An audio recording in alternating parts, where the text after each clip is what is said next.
Hi hello guys, ഞാൻ V A foodie. നമ്മുടെ പാലക്കാടിലെ ഏറ്റവും ഫേമസ് ആയ കാളാൻ ഉണ്ടാക്കിയാലോ? ഒരു കപ്പളവിൽ ചെറുതായി കട്ട് ചെയ്ത മഷ്റൂമും കേബേജും, അതിൻ്റെ കൂടെ കറിവേപ്പിലയും മുളക് പൊടിയും ഉപ്പും ചേർക്കുക. 6 ടീസ്പൂൺ അളവിൽ കോൺഫ്ലവറും ചെറുതായി ഒന്ന് വെള്ളം നനച്ച് കുഴച്ചെടുക്കാം. ചെറിയ ഉരുളകളാക്കി എണ്ണയിലിട്ട് പൊരിച്ചെടുക്കാം. ആ ഉരുളകൾ തിളച്ച എണ്ണയിലിട്ട് വറുത്ത് കോരിയെടുക്കാം. മഷ്റൂം ബ്രൗൺ ഷെയ്ഡാകുമ്പോൾ തന്നെ എണ്ണയിൽ നിന്നും കോരിയെടുക്കാം. ഫ്രൈ ചെയ്ത പാനിൽ തന്നെ ഇഞ്ചിയും വെളുത്തുള്ളിയും പേസ്റ്റും ഉള്ളിയും കറിവേപ്പിലയും ചേർക്കുക.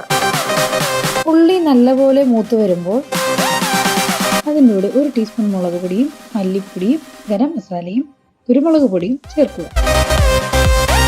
ഇളക്കി യോജിപ്പിച്ച് ആവശ്യത്തിന് വെള്ളവും ഉപ്പും ചേർത്ത് തിളപ്പിക്കുവാൻ വെക്കുക.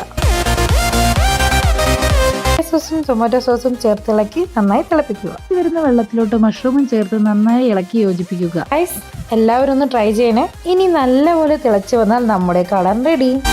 ഇനി ഒരു പ്ലേറ്റിലോട്ട് ആ കാളാനും ഇട്ട് അതിൻ്റെ മുകളിലോട്ട് കുറച്ച് ഉള്ളിയും മല്ലിയിലയും ഇട്ട് ഒന്ന് കഴിച്ച് നോക്കണം ഗൈസ്.